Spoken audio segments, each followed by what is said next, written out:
நகரவாசத்துக்கெல்லாம் அப்பாற்பட்ட ஒரு மலை கிராமம் திடீர்னு சந்திச்ச ஒரு பிரச்சனைய ஒரு சிறிய பெண் தைரியமா முன் வந்து தீர்த்த கதை தான் இது.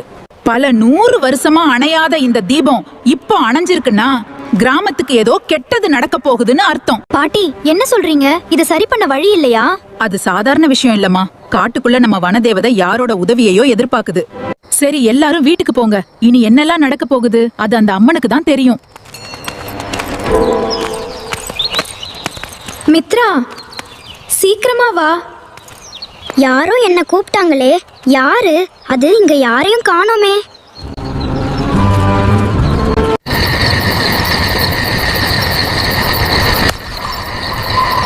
மித்ரா, எனக்கு உன் உதவி தேவை.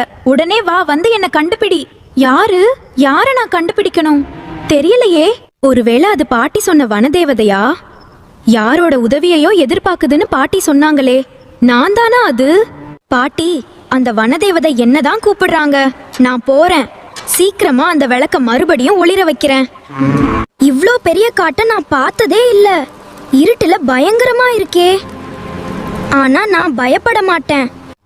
அம்மாடி, இந்த பாலம் உடைஞ்சு போயிருக்கே. கீழே விழுந்துடுவேன் போல இருக்கே. பொறுமையா போகணும். இது என்ன இவ்ளோ பெருசா? எனக்கு பயமா இருக்கு. ஹேய், நீ என்ன எதுவும் பண்ண மாட்டியே? உனக்கு வலிக்குதா? கவலைப்படாத, நான் இருக்கேன். நான் எடுத்து விடுறேன். கொஞ்சம் பொறுத்துக்கோ.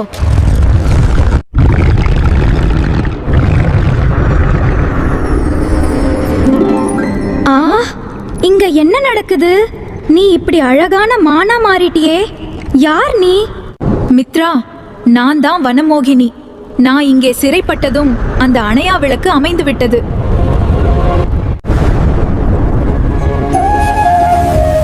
மித்ரா, நீ தான் இந்த கிராமத்துக்கே கிடைச்ச ஒளி விளக்கு. மித்ரா வாழ்க! மித்ரா வாழ்க! மித்ரா வாழ்க! மித்ரா வாழ்க!